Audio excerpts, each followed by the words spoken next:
hold back on all rise as you entered, so. The Subcommittee on Financial Services and General Government will come to order.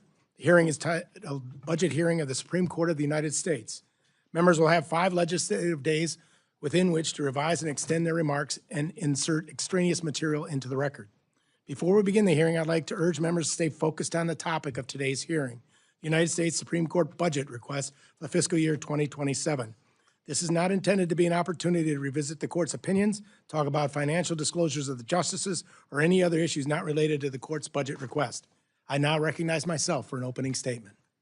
I'd like to welcome both Justice Kagan and Justice Coney Barrett and thank them for being here today. This is as close as some of us will ever get in appearing before the Supreme Court. The last time a Supreme Court justice appeared before the committee was in 2019, and we're very excited to have you here today with us. A great deal has changed over the last 7 years. New technologies have become accessible for bad actors. The threat environment facing our federal judiciary, including the Supreme Court, has evolved substantially. Chief Justice Roberts himself wrote in his 2024 year-end report that he was troubled by the U.S. Marshal Service data showing that hostile threats and communications toward judges had more than tripled over the preceding decade, and the Marshals had investigated more than 1,000 serious threats against federal justices in just the last 5 years. This committee does not take these facts lightly. We are reminded of Daniel Anderl, the son of federal judge Esther Anderl, who was killed by a disgruntled attorney at the door of his family home. And the threat to Justice Kavanaugh in 22 stopped in large part thanks to the presence of 2 deputy U.S. Marshals protecting the residents and local law enforcement support. Whatever one's view of the specific Supreme Court ruling, judicial officers, up to and including the Justices of the Supreme Court, must be able to do their jobs without fear for their safety or their family's safety. In addition to security, the court needs to be able to operate effectively and efficiently. It should have the most up-to-date information technology infrastructure and an electronic filing system that meets the needs of all of its users. It should have enough staff to research, support our justices, and the American people. This is why your appearance before us today is so important. We need to understand whether current funding and staffing levels for the court and its operations, including security, are keeping pace with the needs and the reality of the modern-day threat environment. For the fiscal year 2027, the court is requesting $225 million, a 53.5% increase above its federal FY 2026 enacted level. I look forward to discussing this request with you both. I now recognize my ranking member for any opening statement he may have. Thank you very much, Mr. Chairman. I want to welcome Justin Kagan and Justin Coney Barrett to the courtroom, I suppose, in one sense, but to the hearing room in a very significant other sense. I also want to welcome Judge Dow, who has been so good to work with over the course of the last few years with respect to making sure that you had a sufficient budget, not only to carry out your formal duties, but also to protect the justices. Unfortunately, we put the cart before the horse. We marked up the fiscal year 27 bill in subcommittee and then marked it up in full committee before we had hearings to inform us on the facts which would make the budget decisions more credible. Now we are having 2 hearings today from witnesses about their funding request in that bill that we passed. We should have started with those hearings. We also should be hearing from Treasury and DOJ too. We did hear from OMB, at which time Director Vogt informed us that he intended to have no oversight of the damage done by DOJ. Mr. Chairman, as you know, I think we must have such hearings ourselves. As has been widely noted, this is the first time the Supreme Court justices are testifying before House Committee since 2019. We appreciate this opportunity. Such hearings used to be the norm. From 1960 to 2022, there were 93 appearances by at least one sitting Supreme Court justice every year. This is a budget hearing to fulfill our duty to appropriate the people's taxes responsibly. I imagine that the questions will go beyond the fiscal to the fundamental. Both are proper in my view, but in the case of the court's essential independence, difficult. I want to begin this discussion today, though, on the budget by noting that the very real threats faced by our judiciary, which the chairman has mentioned, is in our mind. According to the U.S. Marshal Service, more than 200 federal judges have had threats made against them in this fiscal year alone. With a deeply divided country and increasingly violent rhetoric being directed at judges, Congress must provide sufficient funding to ensure the safety of all judicial personnel. The FSSGG bill, already advanced by the Appropriations Committee, would provide $9.62 billion for the judiciary and $207 million for the Supreme Court itself. That's a 4.8% and 7.3% increase, respectively. Included in the bill is a $28.9 million increase for court security. At the same time, while we take measures to protect the physical safety of judges and court staff, Congress also has a responsibility to safeguard the independence of our judiciary and its ability to protect the constitutional rights of all Americans. Part of that is making certain that there is adequate funding for the public defenders, and I'm glad that we were able to address the budget shortfall for defenders serving in fiscal year 26. In fiscal 27, the committee supported funding defender services at $1.79 billion, with an increase of $26 million over the last year. That is a constitutional responsibility both the courts and Congress have.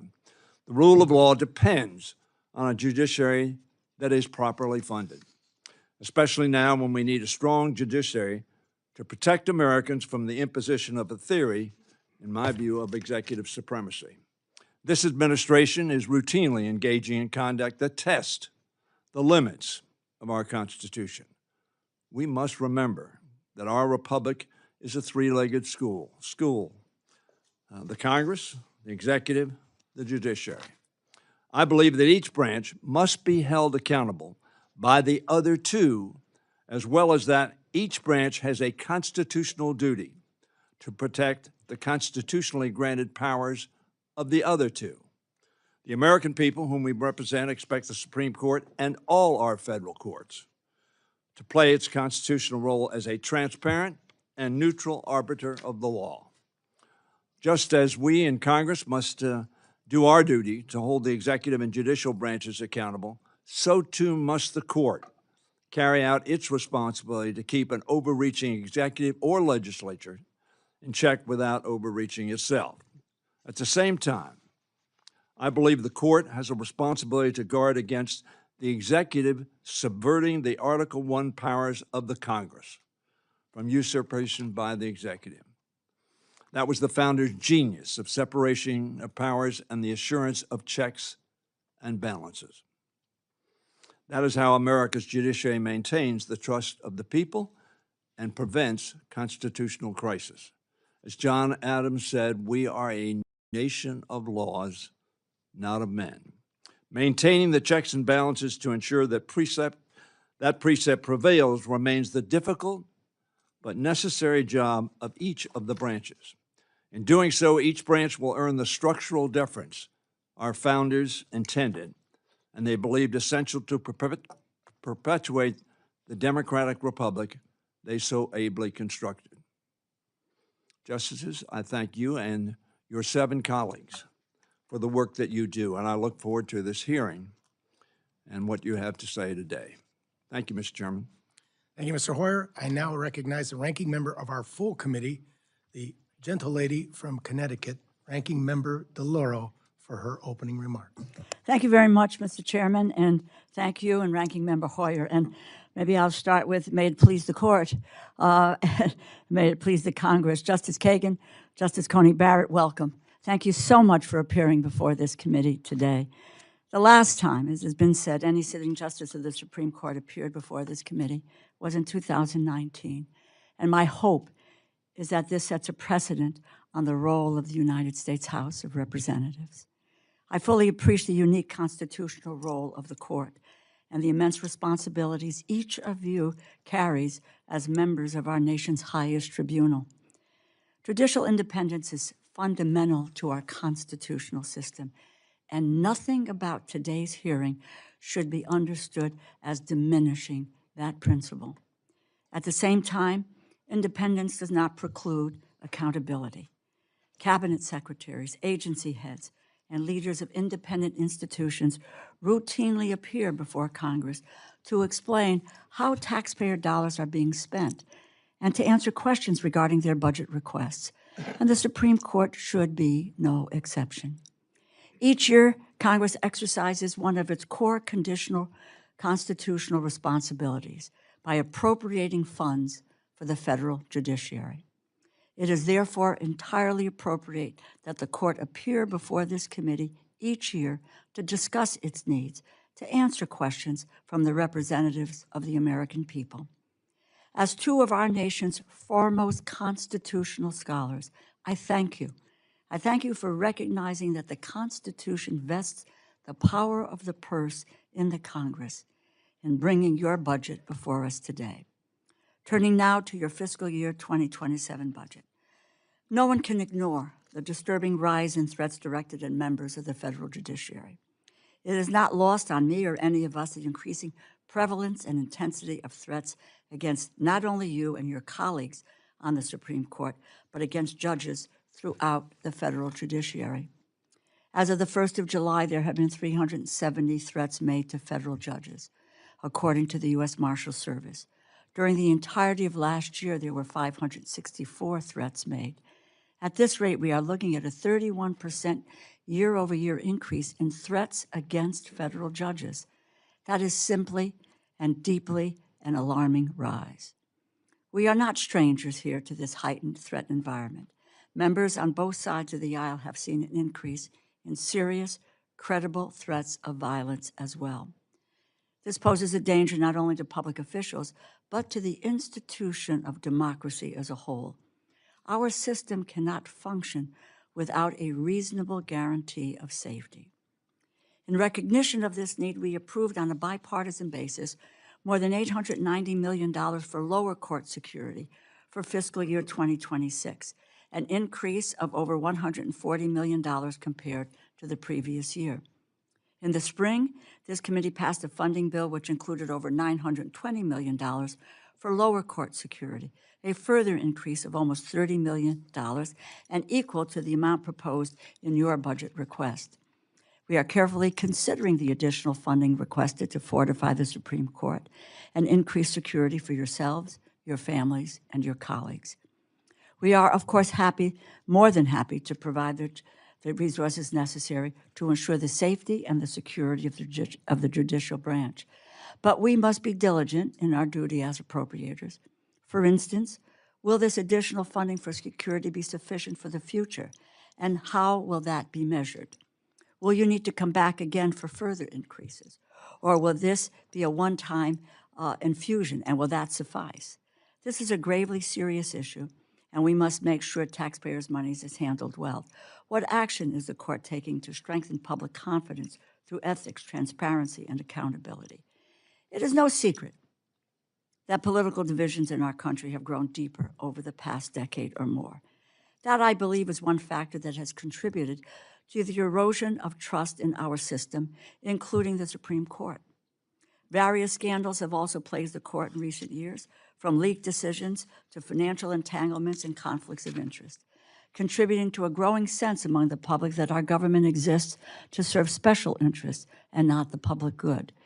The proportion of Americans who have confidence in our courts has declined from roughly 60% a decade ago to around 35% in 2024, according to Gallup. A democracy cannot sustain itself if the public has no faith in its institutions. We must all work to rebuild the trust of the American people that has been lost. To restore this trust, we must provide more transparency through increased financial disclosure requirements and a binding, enforceable code of ethics. The status quo of self-policing, voluntary disclosure, and unenforceable guidelines is woefully insufficient. I say this to provide the public with the reassurance that they deserve that when a decision is handed down, it is the result of rigorous constitutional analysis, not private parochial interest. Over the past few weeks, as we have approached and celebrated our nation's 250th birthday, I've spent time reflecting on the founding and on the genius of the framers, their insistence on an independent judiciary that has, in Hamilton's words, and I quote, neither force nor will, but merely judgment, end quote. has proved indispensable to the endurance of our democracy. I believe we all share a commitment to preserving both the independence of the judiciary and the public's confidence in it. Independence and accountability are not competing values. They are complementary pillars of a constitutional democracy worthy of the public's trust. Thank you so much for appearing before us today. I look forward to your testimony. Thank you, Mr. Chairman, and I yield back. Thank you, Ranking Member DeLauro. Today, we welcome the testimony of Justice Kagan and Justice Coney Barrett of the Supreme Court of the United States. Justice Kagan, without objection, your full written testimony will be entered into the record. With that in mind, we ask you to please summarize your opening statement in 5 minutes. Chairman Joyce, Ranking Member Hoyer, Ranking Member DeLauro, thank you for giving Justice Barrett and me the opportunity to present the Supreme Court's fiscal year 2027 budget request. But if you don't mind, Chairman Joyce, before I do that, I would like to say a few words about Senator Graham's untimely passing. Senator Graham, of course, was a member of this House before he became a senator. And in part, I wish to express the entire court's condolences to his sister, the rest of his family, his many friends and colleagues here in the House, in the Senate, and elsewhere, on behalf of the entire court. But I'd also like to make a few more personal comments. You know, it's not very often, well, I'll just say that I didn't get many Republican votes when I was confirmed to the Supreme Court. And that's the usual state of things today. Not many Republicans vote for the nominees of somebody selected by a Democratic president, and not many Democrats do the same for someone selected by a Republican president. And one would not expect such a cross-party, if you will, vote, certainly from somebody from a deep red or deep blue state. And yet, Senator Graham voted for me. And I vividly remember, because he was a vivid person, the conversation that we had in his office prior to my hearing, where he got to know me. It was a long conversation. He took the opportunity to get to know me. He questioned me with great seriousness and great knowledge about my record as Solicitor General, including particularly the various terrorism issues that office had dealt with over the time I was Solicitor General. And I still more vividly remember the conversations that we had at my hearing itself. In the last day or so, many people have talked about how funny Senator Graham was. I think Al Franken said he was the funniest man in the Senate. But what I remember about that hearing was that somehow Senator Graham made me look funny, which is a harder thing entirely, by asking me what I had done on Christmas the following year. And I'll skip the back and forth, but many people said to me afterwards, that exchange with Senator Graham was the moment my confirmation was sealed. So I want to express my gratitude towards him, not only for his support, but for approaching the confirmation process with the kind of seriousness that he did, and the kind of respect he did. And I never got to know Senator Graham very well, but I can see why so many people will deeply miss him. And I just wanted to convey that on behalf of me, and again, express the condolences of the entire court to his family and friends. We are very appreciative, Mr. Chairman, of the subcommittee's constructive engagement and support. You and your staff have been with us each step of the way as we've added security funding to meet the challenges of these times. I personally have enjoyed our regular meetings together, which have often occurred at the court. Our respective staffs also speak and share information regularly, and I look forward to our future work. The Supreme Court's funding is provided separately from the lower federal courts and split between two appropriations, one for salaries and expenses related to the daily operations of the court, and another for care of the building and grounds. We will address the operating budget today. The architect of the Capitol will submit a separate statement concerning our buildings and grounds. The court's operating budget funds the daily activities you'd expect in any federal courthouse, such as library and research services, case management, visitor services, information technology, facility management, and security. We carry out our work with relatively modest funding. Our budget represents just 2% of the judiciary branch's total funding, which in turn represents 0.1% of the federal budget. Nonetheless, we take our responsibility as fiscal stewards very seriously. In fiscal year 2027, the court is requesting an additional $14 million, a 7% increase for salaries and expenses. Over the last 5 fiscal years, the Supreme Court's funding needs have grown on average 15% per year. Aside from annual inflationary increases, recent growth in the court's budget has been almost entirely for security expenses. The majority of last year's funding increase went to shifting the responsibility for residential security of the justices from the Marshal Service to the Supreme Court Police. I first joined the court in 2010. Our security was very different at the time. The Supreme Court Police focused almost exclusively on protecting the building, and our IT department focused on supporting the latest BlackBerry devices. I didn't have a security team of my own, and I was accompanied by security personnel only when I participated in work-related public events. We began expanding our security program in earnest in 2017, initially at the behest of members of Congress. We engaged government and private industry experts to evaluate our needs on an ongoing basis. We started by expanding personal security beyond the Chief Justice so that associate justices also received small security details, much too small as it turned out. As threat assessments called for larger details, and as overtime costs correspondingly rose, we requested funding for more officers, vehicles, and support staff. As events at the Capitol and other federal courthouses revealed our building's vulnerabilities, we also added new physical security systems. When personal threats increased following the Dobbs leak, we expanded our residential security and threat assessment activities. Similarly, as online attacks grew in number and sophistication, we requested additional cybersecurity resources. Our strategy has been consistent across security functions: expand incrementally but effectively to meet evolving security challenges. We are not alone in this. Although orders of magnitude smaller, the Supreme Court's police department is modeled after your own Capitol Police Department. The two departments have matching pay tables and similar organizational charts. They work closely together on threats pertaining to the Capitol campus and beyond. They also face many of the same challenges, including officer recruitment and retention, and they have implemented many of the same solutions to address those challenges. Over the last 5 years, the Capitol Police Department's annual operating needs have increased 70%, a figure similar to the court's. For fiscal year 2027, Capitol Police requested a 16% increase. As neighbors, our two police departments will continue, I'm very sure, to work cooperatively together. Our respective departments' growing needs are obvious given current conditions.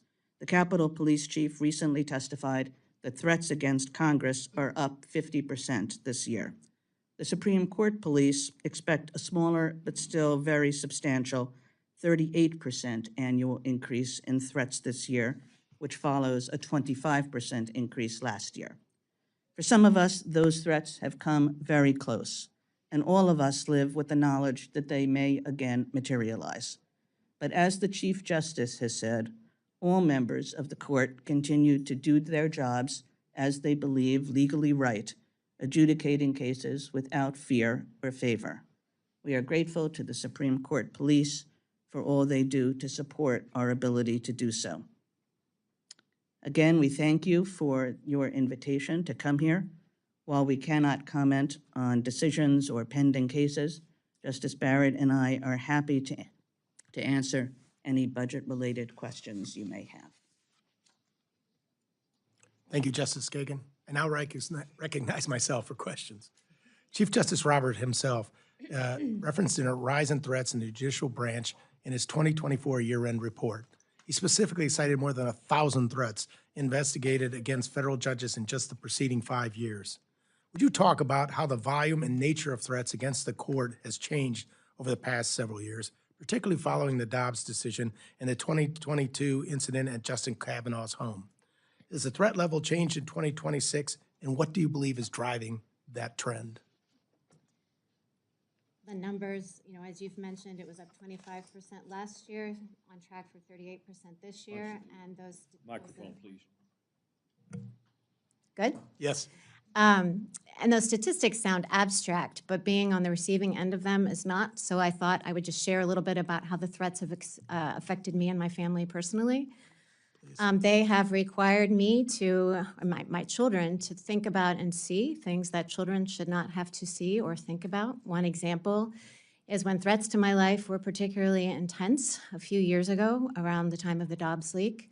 My security detail sent me home with a bulletproof vest, and I carried it into my house, put it into my bedroom, dropped it down on a table, turned around, and my 12-year-old son was standing in the doorway of my bedroom, and he wanted to know what it was and why I had it, and I didn't know how to respond because maybe I lack imagination, but I didn't expect that performing this service was going to put me in the position of explaining to my children what a bulletproof vest was and why I had to wear one. It's also been reported in the news that roughly 6 weeks ago, I was the victim of a swatting incident. At that point, my teenage son, one of my teenage sons, opened the door to go out with friends and saw in our street, it was full of police cars, who had responded to a false report of gunshots and raised voices in my home. I was very, very grateful that I had Supreme Court police outside my home because they were able to stop and meet with and explain to the county police that it had been a false alarm, and so the police did not actually attempt to enter our home. Many of us, me included, have received threatening anonymous deliveries designed to intimidate and harass us. They are often sent in the name of Judge Salas's son, who I think, as you mentioned in the beginning, Mr. Chairman, is deceased because he was killed by a disgruntled lawyer who showed up at Judge Salas's home intending to kill her, but her son, 20 years old at the time, opened the door and took the bullet instead. Her husband, standing behind, was seriously injured. So I think the message on these deliveries being sent in his name is clear. As Justice Kagan said, federal judges across the country, throughout the judiciary, including the Supreme Court, continue to do their jobs without fear or favor, but the threat level is really high. Over the last few years, we've seen an increase in First Amendment-related activity around D.C., including the Supreme Court campus. The Supreme Court building itself has had perimeter fencing up at various points in recent years. What is the current state of permanent physical security upgrades to the building, and how much of this budget request is dedicated to capital improvements versus ongoing personnel costs? I think, go ahead. No, go ahead. No, feel free. Most of the money for this increase is personnel and not building arrangements. We have occasionally put up perimeter fences. We don't like that. We want to express a commitment to be open and transparent to the public, as I know other governmental institutions do as well. Occasionally, we have found it necessary, given the threat level, to put up some barriers, but they come down as quickly as we can take them down. So some small part of the funding request is for building improvements, but mostly it's for security personnel.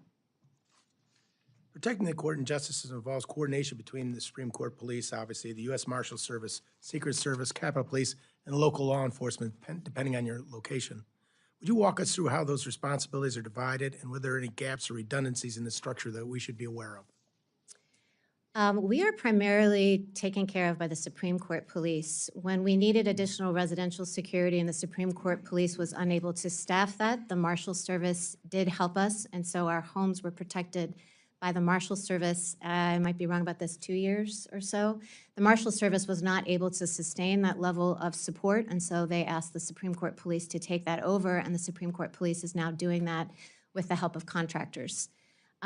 We coordinate with Marshal Service, sometimes in travel, but really the Supreme Court Police does the bulk of it. And I think for physical safety, there's coordination with the Capitol Police, given that our grounds are so close. And I should say we like it that way, to have our own police force rather than to be reliant on the Marshal Service, which is within the Department of Justice. This way, we just get more control over our own security arrangements. Some of you may recall that last year we asked for a supplemental request, and that was to deal with the problem that we had thought that we had a longer stretch of time to make the transition between the Marshal Service and the Supreme Court Police. In the end, we had to make it more quickly than we thought we would. And we're very grateful to the various committees in both the House and Senate for making sure that we had the supplemental monies that that enabled us to make that transition more quickly than we had thought was necessary. Thank you. I now recognize Ranking Member Hoyer for any questions he may have.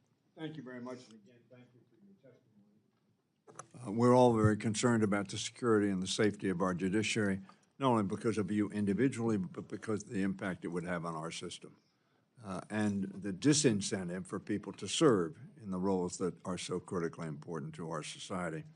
Let me go to the staffing. You said similar, that pay levels are similar to the Capitol Police and that they obviously work together and interface together. Is your budget now sufficient so that you will not have contract employees, outside contractors protecting your homes? Not at this point. The goal is to be able to staff so that we can entirely absorb residential security within our office, and I'm sure our staff can provide more details about the timeline for that, but at this time it is not. Will the budget that is projected for fiscal year 27 allow you to do that? Do you know? I think still not, but we will be getting closer. Good. And certainly our goal, and we want it to be as a short-term goal as we possibly can, is to get to the point where we're not reliant on any outside contractors. I think it's critically important to have people who really know you, your habits, your to and froing. You are speaking to the choir there. Well, as someone who had a security detail for 20 years in my previous positions, I found it critically important that they got to know me and my habits and the habits of my family and made them much more proficient in protecting. So we want to make sure that that's the case.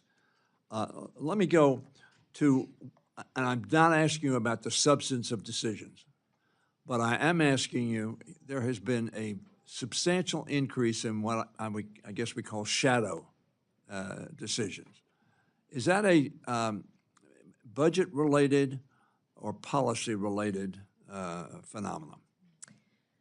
Well, let's see. I think that litigants have long had the ability to seek interim relief from the court, but I think you're certainly right, Ranking Member Hoyer, that we have seen a big change in the volume and the nature of such requests.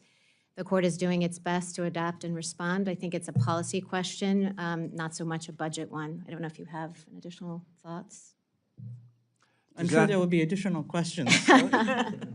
Does that impact on the transparency which you referred to, not putting up fences so that people had access? There are concerns, obviously, that these shadow dispositions impact adversely on the knowledge of the public has about how the courts makes its decisions and who is making what decisions. Do you comment on that? Ranking Member Hoyer, you know, there are definitely issues with respect to we call it the emergency docket. Some of us call it the interim docket. It's a terminology nightmare. I call it the emergency docket. And there are definitely questions about how it's appropriate to use that docket, when it's appropriate to use that docket, the standards to be applied, the way those standards actually work out in individual cases. And you see that in some of our decisions because we are, in many, if not most of these cases, not unanimous. There will be a majority and a dissent.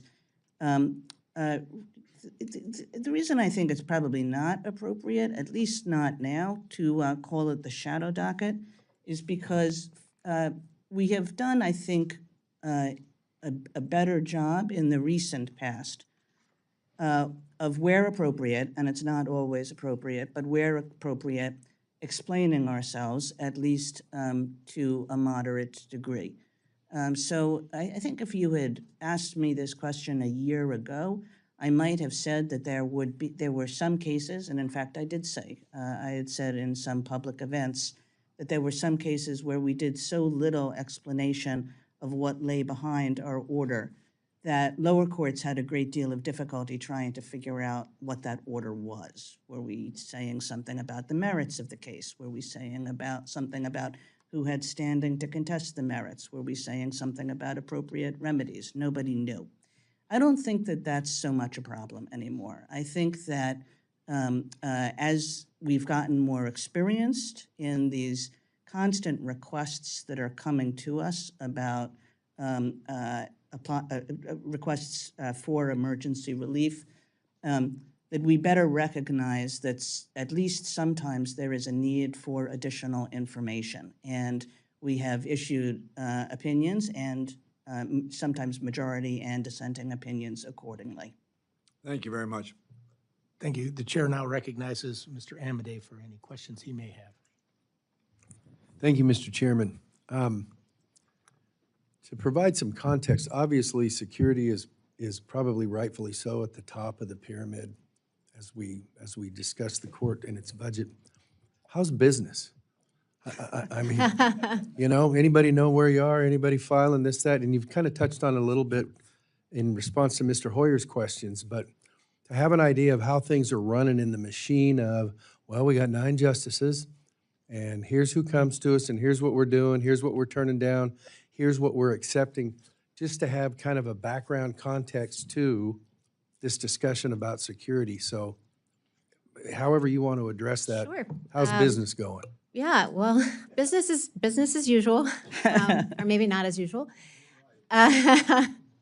So we do everything we can to be transparent and to welcome the public into the court. We've really taken strides in adapting our website to make it more user-friendly. So people can come to our website. They can easily access all the briefs, all the opinions. The website also has information about who the 9 justices are, the history of the building, that sort of thing.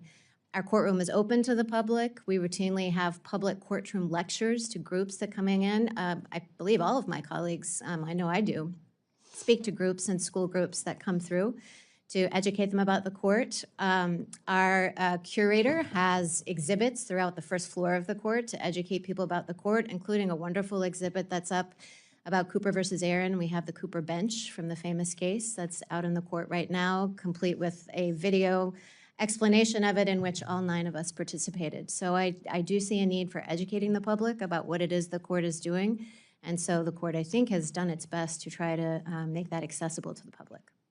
Great, thank you. How about caseload? What's the case? I know threats are way up. How's caseload? Well, we have, as Ranking Member Hoyer suggested, we have a more than ordinary emergency caseload. I would say we have about an ordinary regular docket.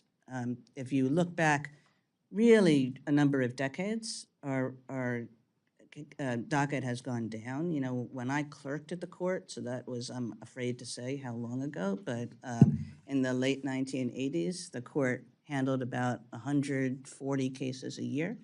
The court now handles, in terms of regular argued cases, maybe 70 cases a year, so a significant decrease.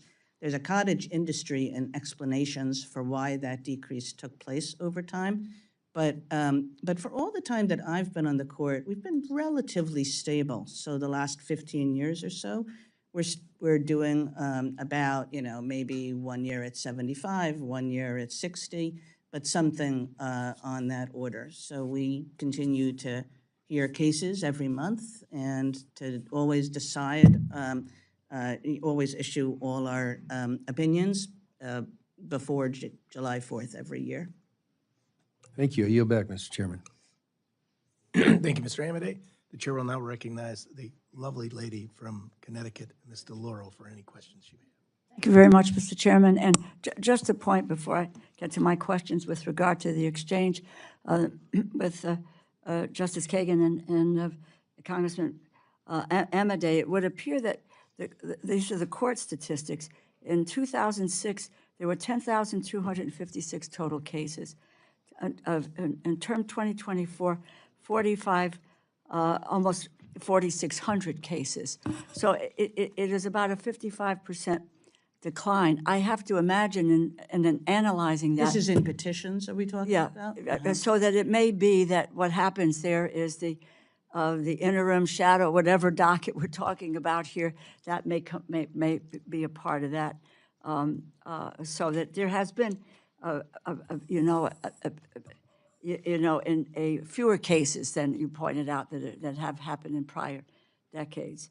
And then the issue of staffing is how commensurate is then the staffing to what the case is. But let me just, and I won't get into this, but in terms of, there's always the view out there of what about cameras in the court, so we have them everywhere here. But as members of Congress. Is that good or bad? Okay, I'll take a breath on that. No, it's.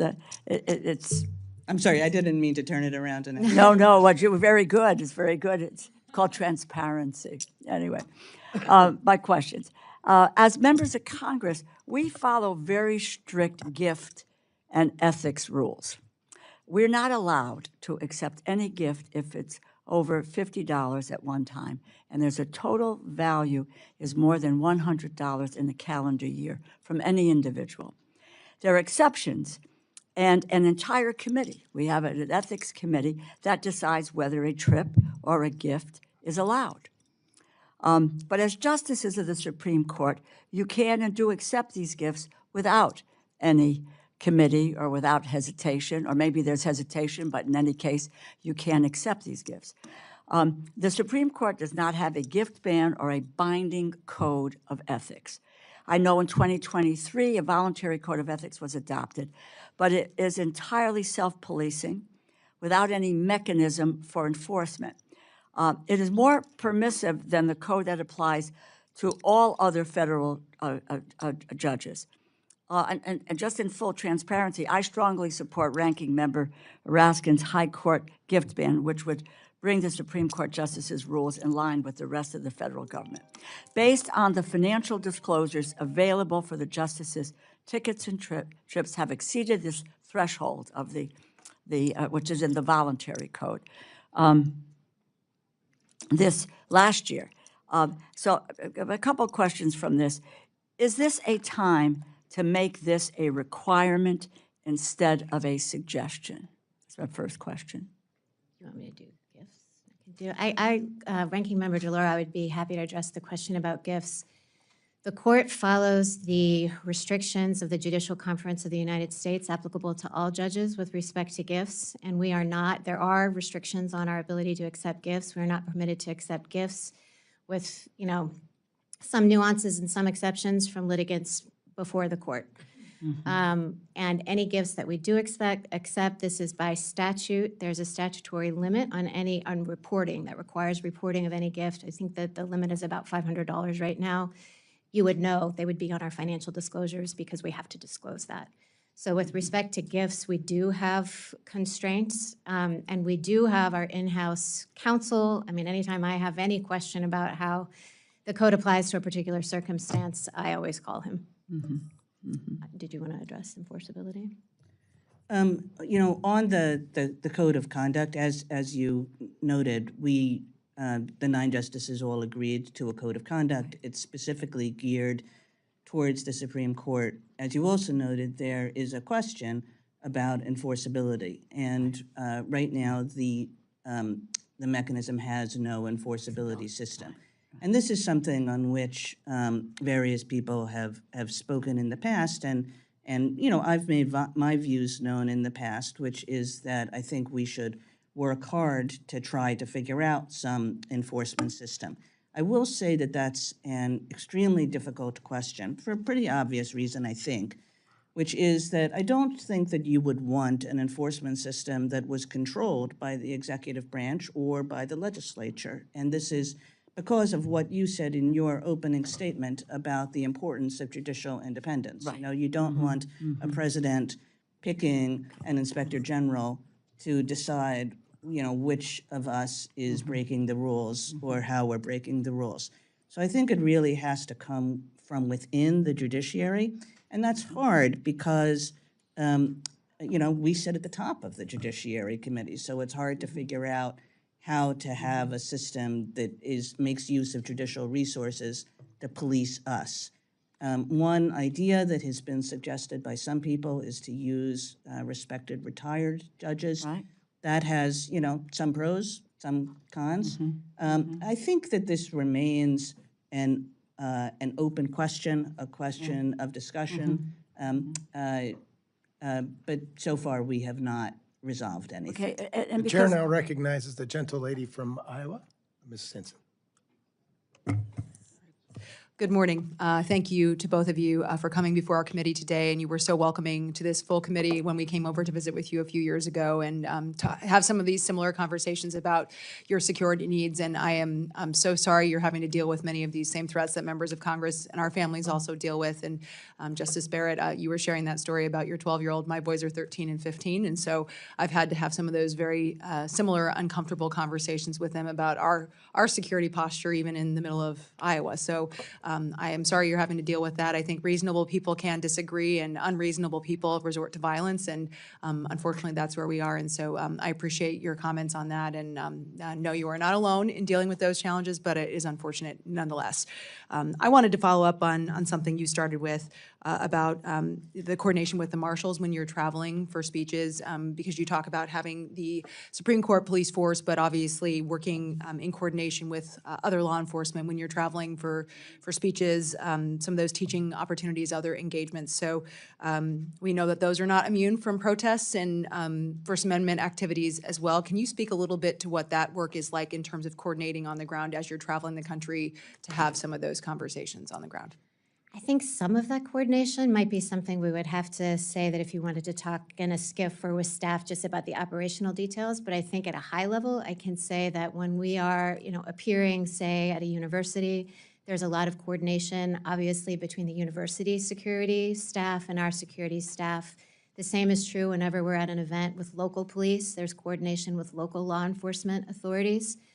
And when we are interacting with other entities within the judiciary, lower courts or at circuit conferences, then there is a lot of coordination with the Marshal Service. I think some of the specifics I'm probably probably don't know enough to speak, with specificity, but probably would have to say that would be like in a private meeting. No, absolutely, and I think happy to have a further conversation about that, because simply we just want to make sure that you feel safe as you're going out and exercising your duties to be open to the public, right, and have those conversations in a public setting. It's of utmost importance that you can do that and feel safe, and that you're getting adequate law enforcement response on the ground, no matter where you're having those conversations. Speaking of recruitment, I just kind of wanted to talk about that as well, because you mentioned that you're on par with Capitol Police, and many of the arrangements are similar to what Capitol Police are. We know that the court's currently offering a $60,000 hiring bonus for Supreme Court police. It's a tough time to hire police officers. It's a challenging recruitment environment that maybe fewer people are going into the policing profession, and so you're competing with a lot of entities for the same top qualified people.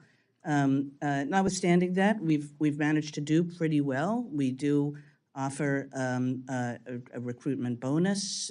We like to think we're a pretty good place to work, and we take great care to make that so. But it's a challenging time. And how do you balance, obviously, that recruitment with some of the risks that, people very publicly see, right? And you're the face of that, obviously, in not only the decisions that are made, but obviously people come and see the court and people come and want to hear from you.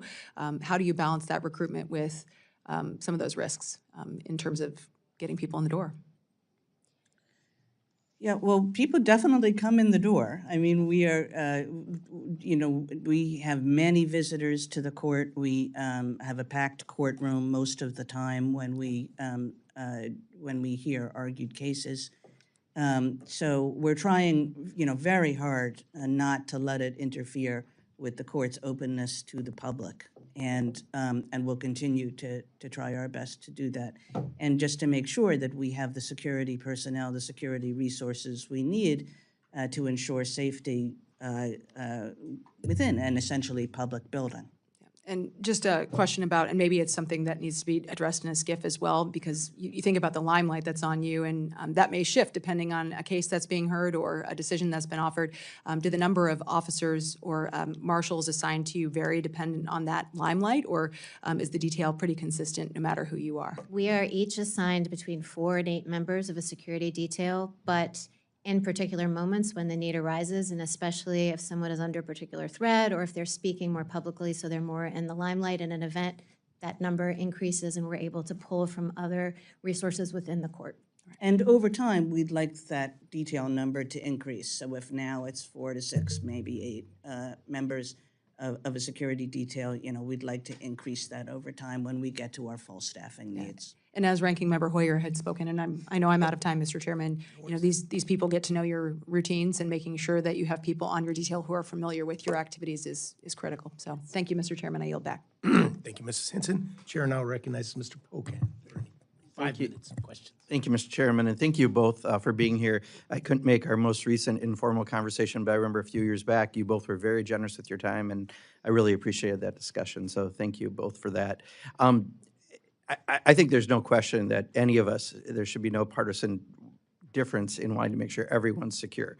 We have our own challenges, as you've heard. I think holidays seem to bring it out for at least members of Congress, or in my area. At Christmas time, we had bomb-sniffing dogs. I was wondering if I was going to start having to have treats out there for them if they were going to be coming that often. My brother's a judge in Milwaukee County. There's a court trial over someone who had threatened his life via phantom family court. So, you know, I'm glad you're here to talk about those security concerns, but I think hopefully you can tell we're like one party right now when it comes to this and making sure that you have that security.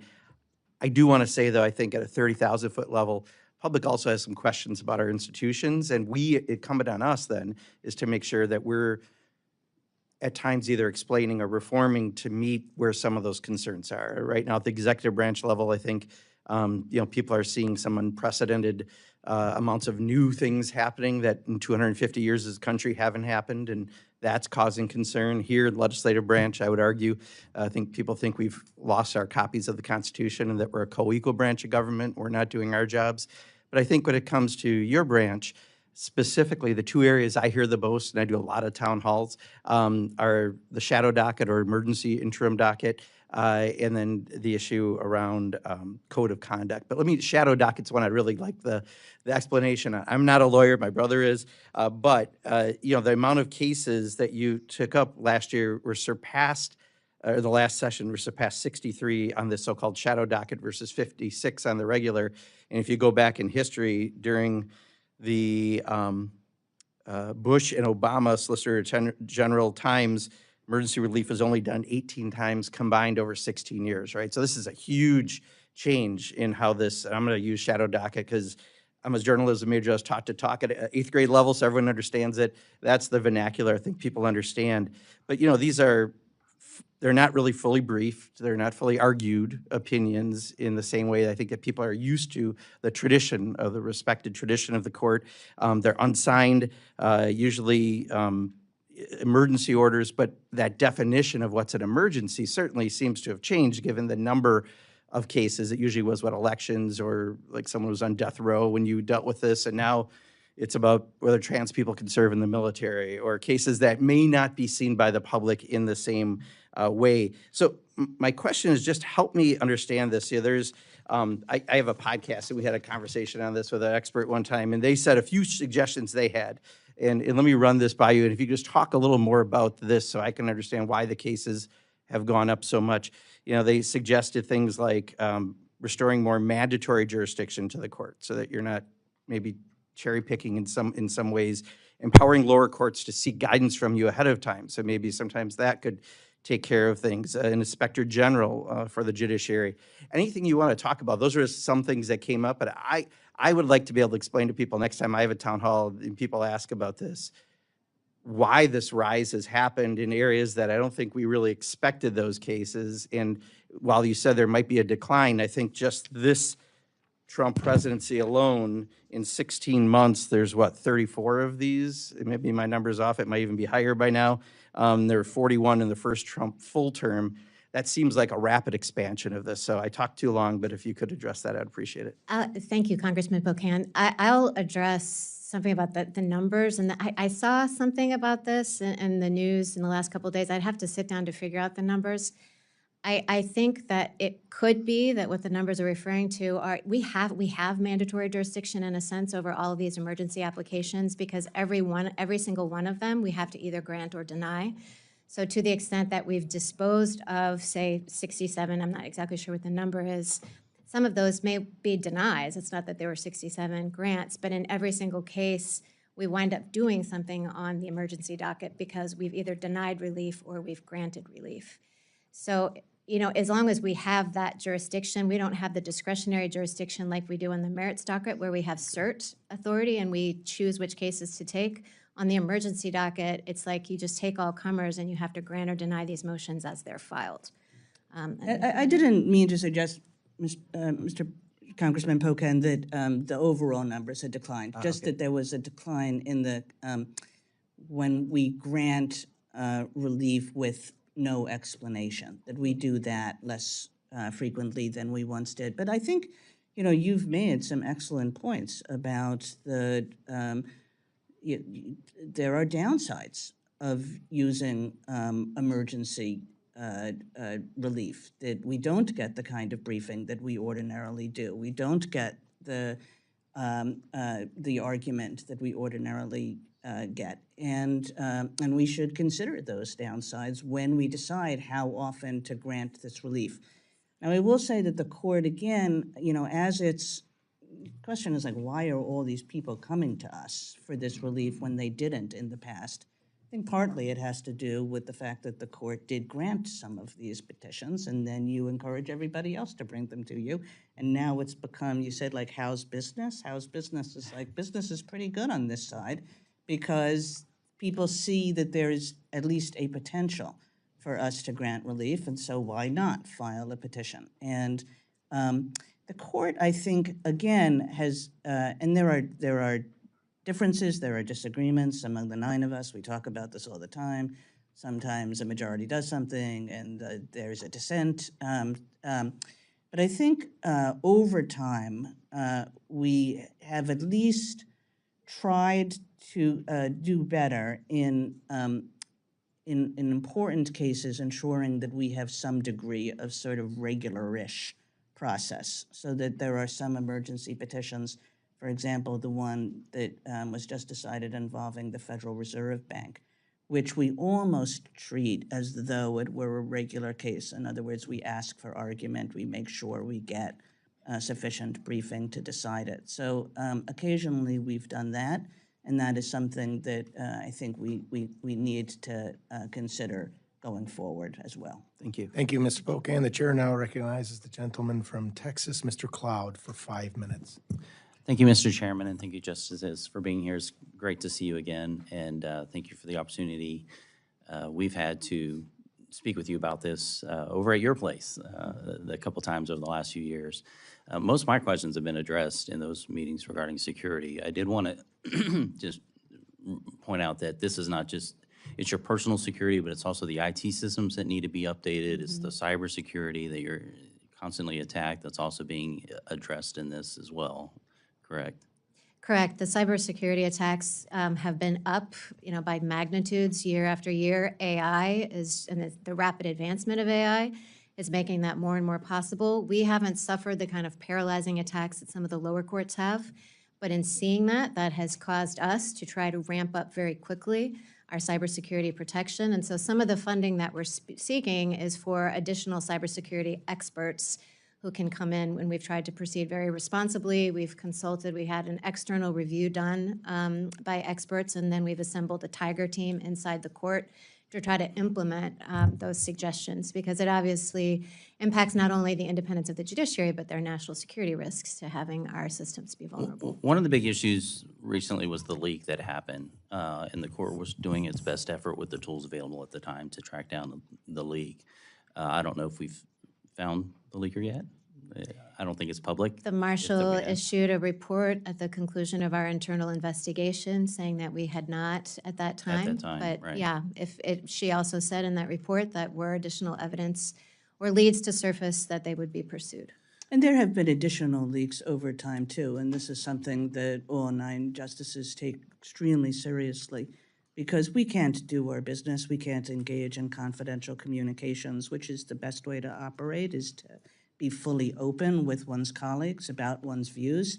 If you think that those views are going to appear on the front page of a newspaper, you pull back. You don't have the kinds of conversations that I think the court really depends on to do great work. And this is something that has frustrated all of us, and that we're continuing to make efforts to resolve.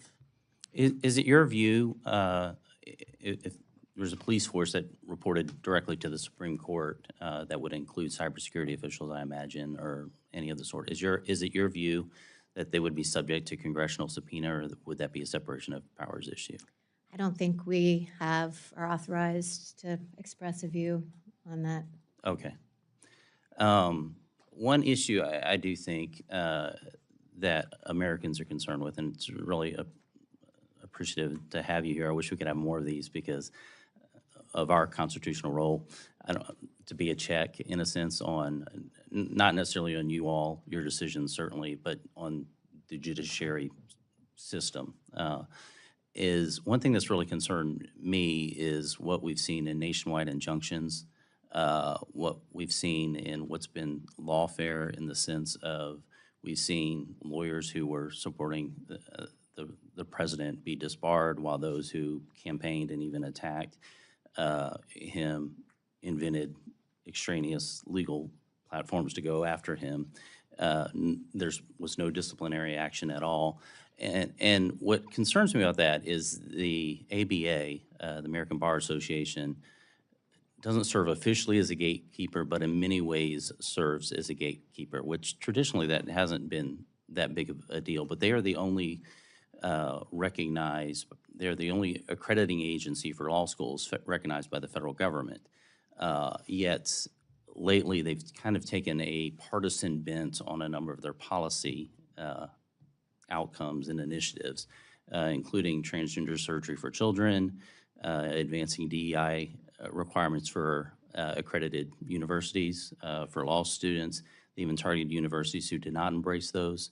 They're weighed in on immigration policy, voting rights, opposed the display of 10 Commandments in public schools. They have opinions on a number of different international issues, including urging support for the people of the Western Sahara, self-determinate. So it's all that to say, it's gone beyond making sure that we have good people who are qualified representing us, yet they serve in many ways as a gatekeeper. And I'm curious what would be the right way to approach that. Texas Supreme Court, I know, issued an opinion that basically said they shouldn't be the sole gatekeeper anymore, at least for Texas is concerned. Whether we should have more creditors, whether we should leave that to the states, I think there's a congressional role in this, and so that's why I'm asking.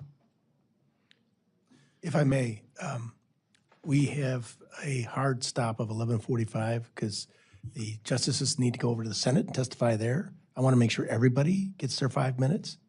So, and if you can respond to that in very quick order, or we can move on to the next questioner. It's Up to you. It's up. I'll say something very quickly. Each state is in charge of the admissions of bar requirements for lawyers, and so I think that lies with the states. Thank you. Now recognize the gentle lady from Washington. Mrs. Thank you, Mr. Chair, and thank you both so much for being here. One of my concerns with Congress's increase in the security funding for members of Congress that we recently executed here was that it's not really addressing the root cause of the increased threats of violence and the underlying sort of lack of accountability for people making these threats. I don't want to make soft targets out of my local electeds, my teachers, my nurses, because we are hardening our security infrastructure as elected officials. If my kitchen is flooding, I turn off the water before I start mopping up around the kitchen. And so I'm wondering what can be done to increase the prosecution and accountability of those who make threats against public servants, and how can these funds and this appropriation be leveraged to support that prosecution and turn down the volume and increase the accountability, because all taxpayers are bearing the burden of these threats. I think that that's largely a question to make to the Justice Department and to other prosecuting authorities. That, you know, we have no power to prosecute or not prosecute particular crimes, to decide where the priorities lie, and that might be that incredibly important question might better be addressed to prosecuting officials. One of the things I've wondered about is, none of us want to talk about the threats that are made against us. We don't want to give anybody ideas, right? Especially having young kids at home. But one of the questions is the evidence that's collected by Capitol Police. How can their investigation be executed in a way that would provide supporting evidence for a prosecutor as they're considering picking up this case or not? Is that in the realm? I think that that would be something that our police department would be very happy to talk to you or your staff about in a private setting. I actually don't know the answer to that question of what the police do to maintain evidence to build a case. But I'm sure in a SCIF or other private setting, that would be something that you could explore. And would that be considered as part of this apportionment for security funding? That I don't know. That strikes me as general operational. As Justice Kagan said, we don't have any authority to prosecute within our branch, and our police don't either. So that seems like it's a best current practices question about how the police handle that now. Yeah, I mean, it's my view that as we are, it's not just about the individual threat. We have to maintain our security, but the way that we are pursuing that security should be done in a way with a longer view towards more accountability and better use of taxpayer resources and a more deliberative democracy. I've seen some people make the argument that rising security concerns will lead justices to opt out of appearing at events when the crowd is known to not be friendly. Do you think there's any merit to that argument? And if so, how does that impact the credibility of the institution as it continues to be viewed, rightly or wrongly, by many as increasingly partisan? I can say that personally myself, I've spoken at many events that I wouldn't describe as friendly. I've been protested a lot and spoken at events where I know protesters will be. And that doesn't deter me from appearing, but if there were serious threats at the facility, I've encountered some of that before, then of course you can't remain out in the public place. And that's different. And I don't actually know, and again, this would be a question that perhaps could be discussed in a private meeting or a SCIF. I don't actually know how often that has happened, but I think when there are actually threats to life, then obviously the public event can't go forward. I think it's I'm presuming rare for a Supreme Court justice to have young children at home. I'm wondering, Justice Coney Barrett, if the allocation being made here for security is sufficient for provision of security services for your children.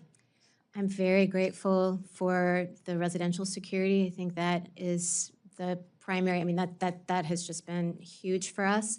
I think questions about the allocation of resources and the number of detail and that sort of thing, I think I would refer that to the SCIF as well. Great, thank you. Thank you. I yield back. Thank you for your questions. We now recognize Mr. Edwards for his question. Thank you for being with us this morning. Because we're running close on time, I'm going to eliminate the niceties and get straight to the questions. Does the court's IT budget include funding for AI-assisted legal research or document review tools? And if so, what safeguards are in place to maintain confidentiality? I don't think that our review budget, that our budget includes a specific, appropriation for AI. I think that, this is a question that we're looking at very closely in terms of what our rules should be going forward, what the best practices in this area are in terms of how justices, how their clerks, how their assistants use AI, and make sure that it's used appropriately, but not used on where it's likely to create more dangers than anything else. Have you identified any other opportunities to streamline administrative functions through technology or maybe even shared services? I think the court is always seeking efficiency, and I think we operate on a pretty lean staff in terms of how our technology works. I mean, I do think that our IT staff works very hard to make things work efficiently on the inside. As Justice Kagan said, I mean, I know a lot of corporations and maybe Congress too are turning to AI to gain efficiencies, and we're not there yet because of the risks that AI could present, but it is something that we're studying. And, you know, perhaps AI seems to be infiltrating everything, so I'm sure at some point in the future. I resist using the letters AI. It's so abused. I'd rather just say new technology. But thank you. Speaking of staffing, how many current unfilled positions are there in the Supreme Court? And can you give us any perspective on what those are and how long that they may have been vacant? Okay, if you know that, you're better than I am. I do not know that. Does anyone know that? I think we'll have to get back to you on that. We can send something over. Well, as an appropriator, I'm always really curious about that sort of thing. We have we have an incredibly, the amount of time that people spend on the court constantly amazes me. So every year we have these events where we give little pins to people and so forth, and especially when they retire. And they, you know, it's like 30 years on the court, 40 years on the court, 25 years on the court. So this is not a building which is in constant turnover in terms of its employees. There is really long-term service in this building. I think people like to work there. I think people feel honored to work there. And the result is that we really don't have to worry about a lot of turnover. Last question on the appropriations front. Have there been any recent audits or reports by the AG where there were any material weaknesses found that have not yet been resolved? Material weaknesses in our expenditures or budgets? Right, the total operation of the Supreme Court. Is that a no? No? That's a no. Okay, well then, since that answer was so quick, let me ask. I should have dragged it out. Let me ask one more question. What deferred maintenance or capital investment is there still listed as a backlog, and is that for public consumption? I think that the budget for the grounds is not part of our current security, our current budget request, so I'm not sure what maintenance or grounds expenses would be included in that, the architect of the Capitol. All right, thanks. Next time, we're going to bring your controller. Thank you for being with us. Thank you, Congressman. There's a severe backlog in all federal buildings as far as deferred maintenance. Now recognize Mr. Ivey for 5 minutes. Thank you, Mr. Chairman. I appreciate that, and thank you to the justices for joining us today. I wanted to follow up on the shadow docket issue, emergency docket issue. We're not policing your vote. You call it whatever you want. Whatever you want. I recognize the sensitivity about it, but I do, and I thank you for your comments about this. We found comments that you all had made at public events, and so I thought it's something that I could raise. One of the things I wanted to ask about is with respect to the injunctive relief, temporary injunctions that were put in place that had come up to you all, and you all looked at irreparable harm. I think Justice Barrett, you kind of noodled about this publicly on a couple of occasions.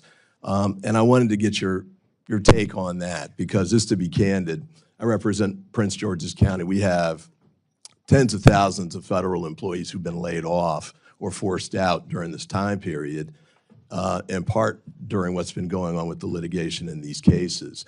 And frankly, the strategy for many of these was, if you can get injunctive relief for them so they can stay on the job, at least they can, keep their house, keep their kids in college, make sure they can put food on the table. To the extent those injunctions were lifted because I guess some of these don't have opinions, but I guess some of the justices thought that this didn't constitute irreparable harm. You know, it was pretty damaging from the perspective of them. And it looked like the analysis was focused mainly from the government, or I mean the Trump administration's perspective. So I wanted to get your take on that. To me? Well, yes, ma'am, but to both of you. Let's see. So I think the specifics of individual cases are something that we're not prepared to get into in the hearing, just because that would be, especially, I don't know exactly which of the orders that you're talking about, but especially if they were unreasoned orders, then to talk about the reasoning of them would disclose the internal deliberations of the court, which, you know, would be inappropriate for me to do. I would say that in our opinions, including in our emergency docket opinions, we lay out the factors that are considered, you know, in considering grants of emergency relief, and irreparable harm is one of those factors, as is likelihood of success on the merits, balancing of the equities. And so I think the factors are laid out quite plainly, how they apply in any individual case, or how we have applied them in individual cases. I wouldn't want to. That's fair, but I'm not asking specifically for individual cases. Is there a general approach from your perspective? Because you did lay out irreparable harm as one. And I think you also mentioned in one of your September 9, 2025 speeches that you did look at it from the Trump administration's perspective. Go ahead. Please finish. I wanted to see if there's also a view from the perspective in this instance is the plaintiffs who, or the parties who were government employees or whoever, who were on the opposite side of that. Okay, I now understand your question. Yes, those factors, they're from a case called NCAN. Those factors, it's built into the test itself that you gauge irreparable harm, likelihood of success on the merits from the point of view of the applicant. So if it were the employees, if they were the applicant, it would be the irreparable harm to the employee of not receiving the relief that they seek. If the person who seeks emergency relief is, say, the government, then it would be evaluated from that perspective. That's just built into the test itself, which is in the opinions in the cases. I do think, though, that the test also has room for what we call the balance of the equities. And that allows you to take into consideration also the what's going to happen to the non-applicants in any given case. Now, again, how that happens and you know is a different question. True. Excellent. And just another quick point on that front. You know, for example, NIH, I want to ask you to answer this about the particulars of it, but one of my constituents had been a scientist doing research on Alzheimer's, and the clinical trial was shut down and she was forced out. And so it terminated not only her work, but the scientific research that we would all benefit from. Two quick points before I run out of time. One is the Secret Service, from the standpoint of your work with respect to your protection. We did a lot of work. A committee was set up after the attempt to assassinate President Trump. Well, not candidate Trump then. And there were a lot of deficiencies found, frankly, by what the Secret Service had done. I think they've improved what their work is. I'd encourage you to have your police team do that. And then lastly, I know you answered with respect to Mr. Pocan, the ethics piece. 5 minutes are up, please. We'd Thank love you. to We hear now about what's recognize going Mr. forward Alford, with please. Thank you, Chairman Joyce and Ranking Member, and thank you for the justices for coming today. Really appreciate that. I do want to set the record straight as we begin, though. While we all love hearings before we vote on the appropriation bills, we have a very aggressive schedule for these appropriation bills. The chairman's objective was to finish them all before the end of June. We actually got them done by mid-June. That facilitated the need for rapidity and trying to make sure that we got as much information as possible. Part of that included coming to the Supreme Court on March 5th, and we discussed many of these things. This was a bipartisan effort to go with your invitation to come and hear your budgetary needs. And so I appreciate that endeavor. I appreciate the members of this subcommittee who did go across the street to hear your concerns. And we heard some very disturbing deficiencies. And while we can't talk about all those in this public setting today, please know that those are noted. Those were included in the consideration for the appropriations bill that we did complete. And one of the issues that came up was the need for a security entrance for the Supreme Court building. Justice Kagan, could you describe what this will look like, and did we provide the adequate funding to make this happen?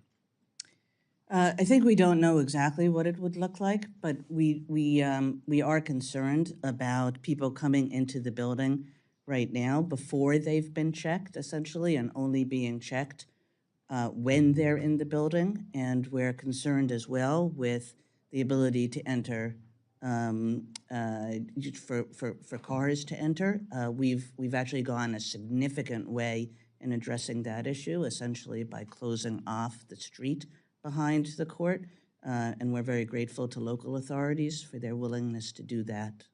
I think the point we made at the time is we have the beautiful visitor center here at the Capitol that was in part a security concern. It's also a great visitor center. It would be kind of mirrored in a smaller fashion across the street of the Supreme Court, and also what the president has proposed with a new security entrance to the White House with a ballroom on top, but a security measure underneath and a bunker. So thank you for clearing that up. One of the things I did mention at our in-person meeting, which again I'm grateful for, was a growing concern about the threats that drones pose to government buildings and protected officials, not just across the street at the Supreme Court building, but at your homes as well.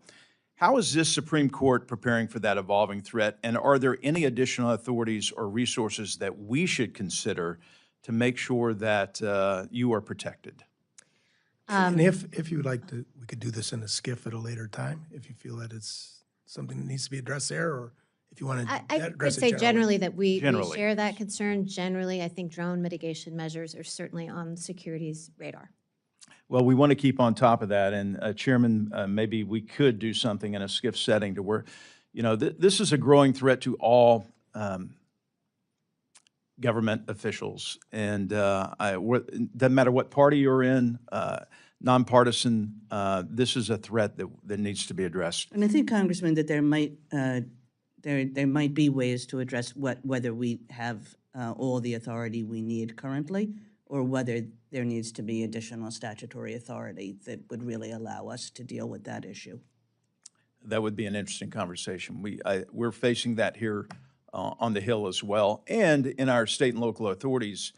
We just are wrapping up the FIFA World Cup in Kansas City, and that was a concern as well, the authorities to actually defend against drone activity. Last question. The court budget requests in recent years has included increased security funding for the justices. Public threats against government officials have continued to rise. You travel for speeches, teaching opportunities. How is security funded and coordinated when justices are traveling, particularly with respect to protecting your families? Residential security remains at our house as normal when we're away. The house remains protected, so the family is protected. And when we travel, we have our security details travel with us because, unfortunately, the threat travels with us. You know, it doesn't just stay at the building. If there are any gaps in that where it needs additional funding, please let us know, all right? And with that, I yield back, Mr. Chair. Thank you, Mr. Alford. The chair now recognizes the gentleman from Georgia, Mr. Bishop, for 5 minutes.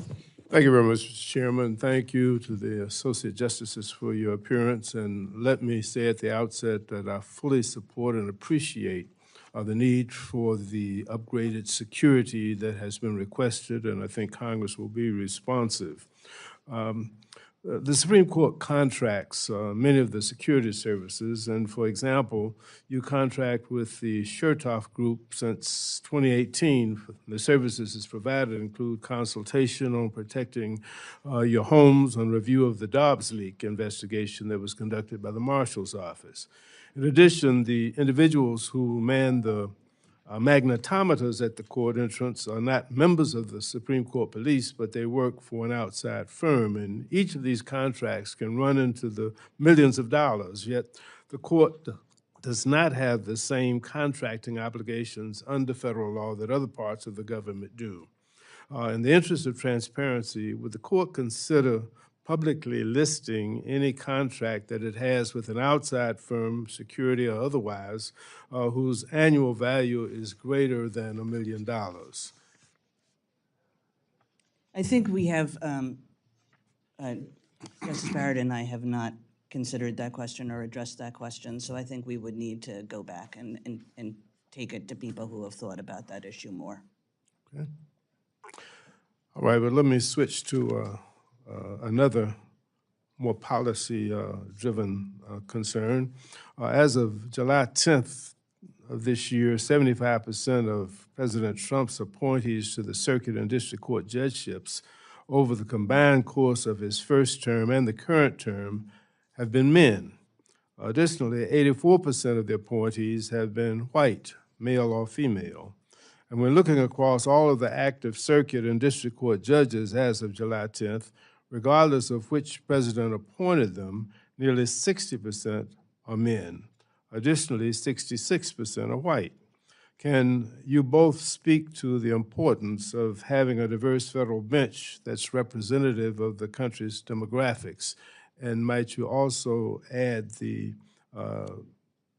experiential and other diversity for the courts itself, for the court itself, in your choice of your clerk pool? Well, I'll take the clerk pool, if that's okay. You know, we all run our chambers differently, and each of us hires for himself or herself, and so I can really only speak for myself on this. I value diversity of all kinds. I value diversity along the lines that you mentioned. I value diversity in terms of backgrounds and views, and you know, to make sure that I get all different kinds of backgrounds and experiences when I'm talking with my clerks, in particular. And I've you know, found over the years that that's perfectly possible to do. You know, the standards for a Supreme Court clerk are very high. It requires outstanding law school records. It requires, you know, 2 prior clerkships, usually maybe 1, and judges who think very highly of the person. Sometimes now we're looking at people who have worked in other jobs before they come here, and we still have more qualified people, more exceptionally qualified people than any of us are able to take. And I find over time that you know, that it's good to have diversity of background and experience, and that is you know, very possible to do given our applicant pool now. Thank you. Very quickly, I'm told that most of the justices and their clerks read your briefs electronically. So I just want to ask why the court requires the litigants to print and to file 40 copies of their briefs in most instances, which can sometimes cost them up to $10,000. Is there are there basis for income-based waivers, and doesn't the printing requirement now seem to be unnecessary? We do have, Go ahead. I don't know. We do have informa papera status, which helps indigent litigants. I will say that some of us do read hard copies. I am old school in that respect. But I think those questions are ones that the clerk's office works out to help those who cannot afford. Thank you. Now the chair recognizes the vice chair of this committee, Mr. Lalota, for his 5 minutes. Thank you, Chairman. Justice, it's good to see you. It was good to see you on March 5th at the court, and we appreciate you being here today. Justice Kagan, thank you for your warm comments on Senator Graham. I, like many Americans, watched your interaction with him during your confirmation hearing. It was a good moment of bipartisan candor, one that we don't have enough of in this town, and I want to say thanks for not only that exchange, but for your opening remarks that addressed his commitment to service to our great country. I want to discuss some of the budget requests, and you're asking for $89 million for security, including 24/7 protection, additional protective personnel, and cybersecurity enhancements. Justice Barrett, can you briefly and broadly express how the change in the threat environment has necessitated that higher level of investment by the Congress?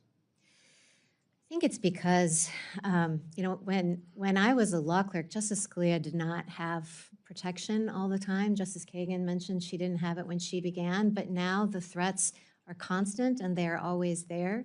And so it's necessary now in daily activities. Unfortunately, I honestly feel like if for the sake of my privacy, I wish it weren't so. But it's necessary for protection in daily activities to have a security detail. And frankly, our detail, one reason for our longer term plan to increase the size of our details to come closer to cabinet level officials is burnout and exhaustion. A detail of 4 to 8 people, when they have to monitor you around the clock, when they drop me off, I think I might have been mentioning this in our meeting on March 5th, when they drop me off at 11 o'clock at night, and then it's the same team that has to come back the next morning. I mean, it's just a lot of hours. Thank you. Your feedback then and now is very instructive for this. May I add just a bit? Of course. This began in part because of Congress, and it began in about 2016, I think, was when Justice Scalia died, and he died in a place in Texas, and there were no security people in the immediate area. I think the nearest were a couple of hours away, the nearest marshals. And we're very grateful because Congressman Issa and Congressman Cummings came to visit the court, and they were doing an investigation, you mentioned, of the Secret Service, and they were doing one at the time.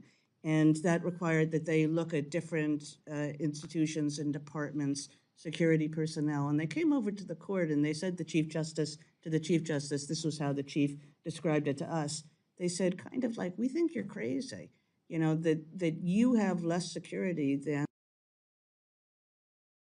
it does. And we think that you have to do better. And that was really the start when Congressman Issa and Congressman Cummings came to the Chief Justice, and the Chief Justice reported to us. And we were a little bit like, do we really? Because it's easier living life without security than living life with security.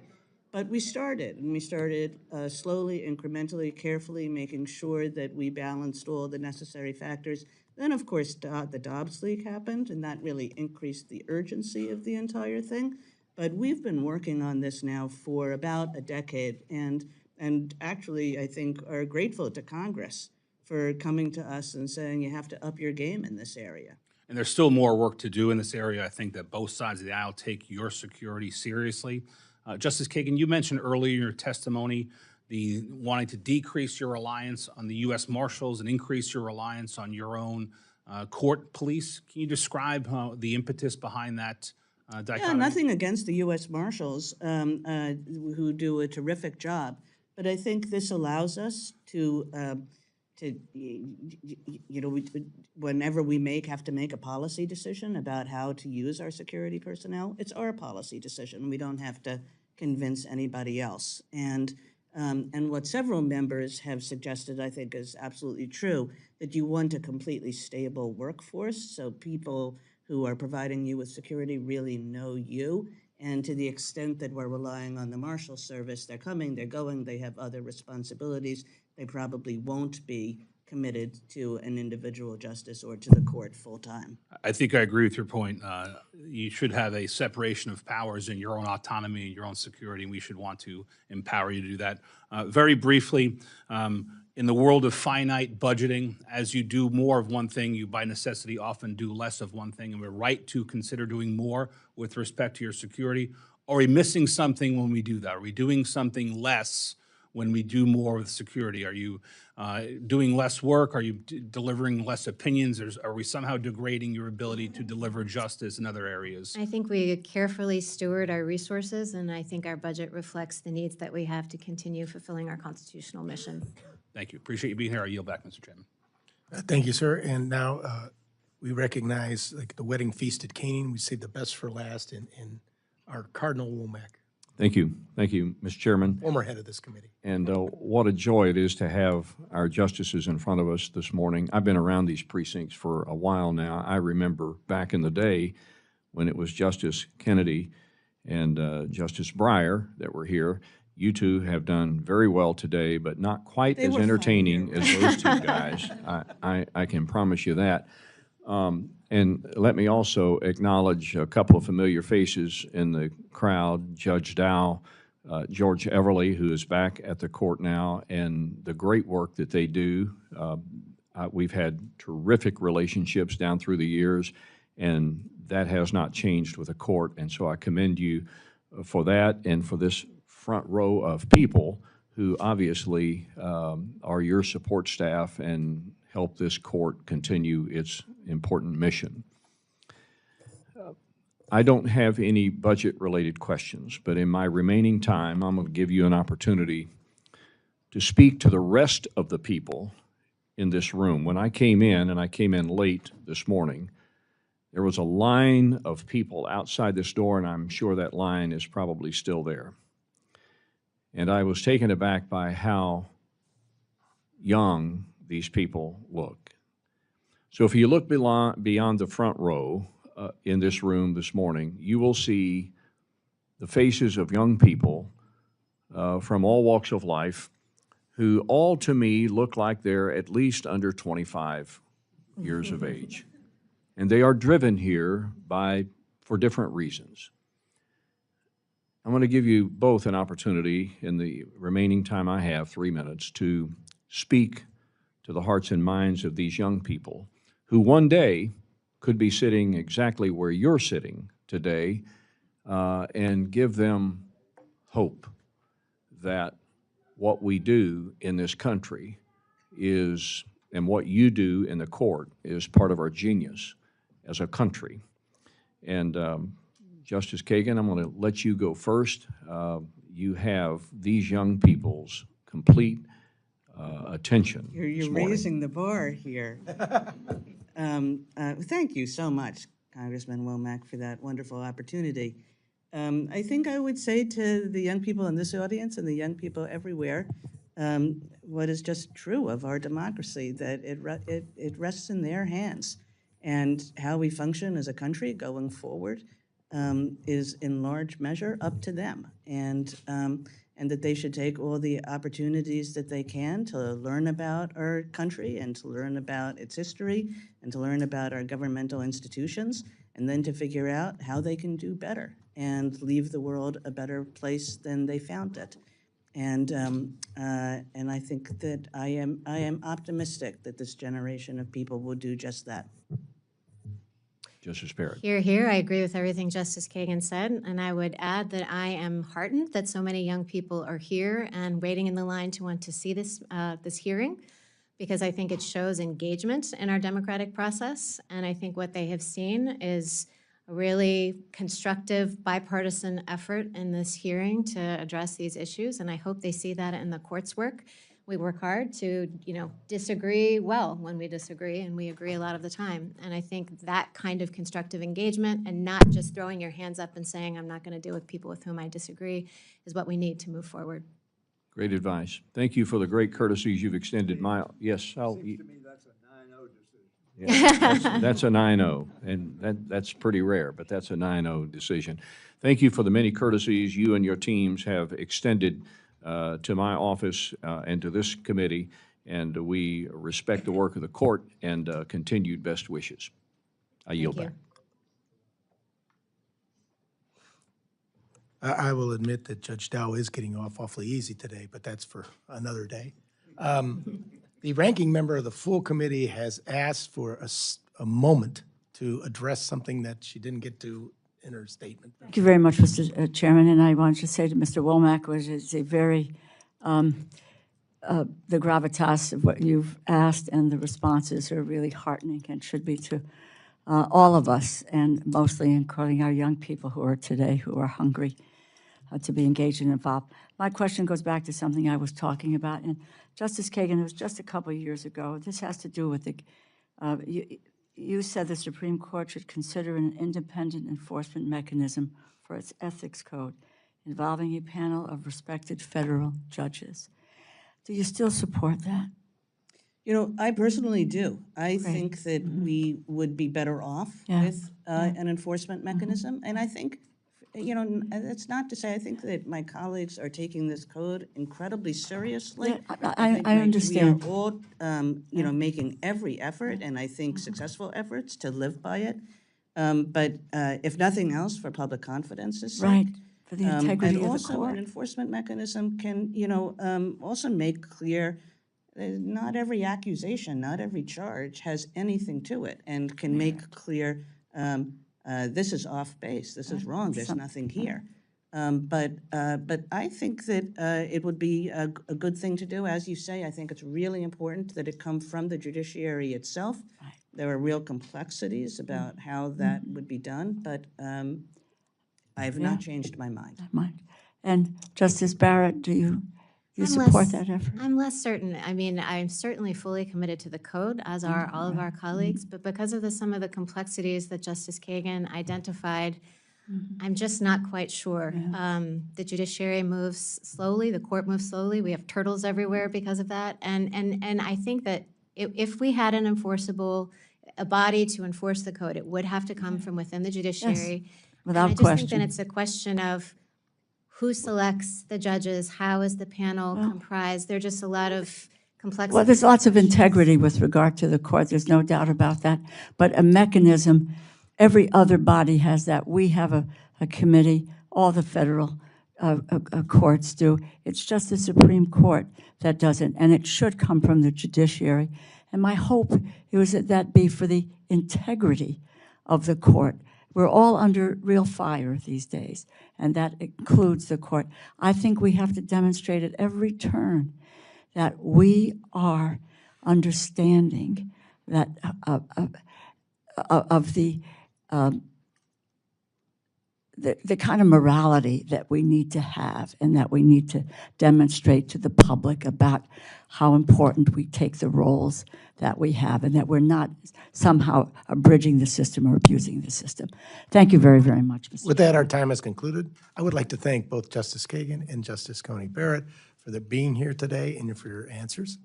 There may be some members of this panel who would also like to submit questions for the record. Please submit any questions for the record to the subcommittee staff within 7 days. This subcommittee stands adjourned.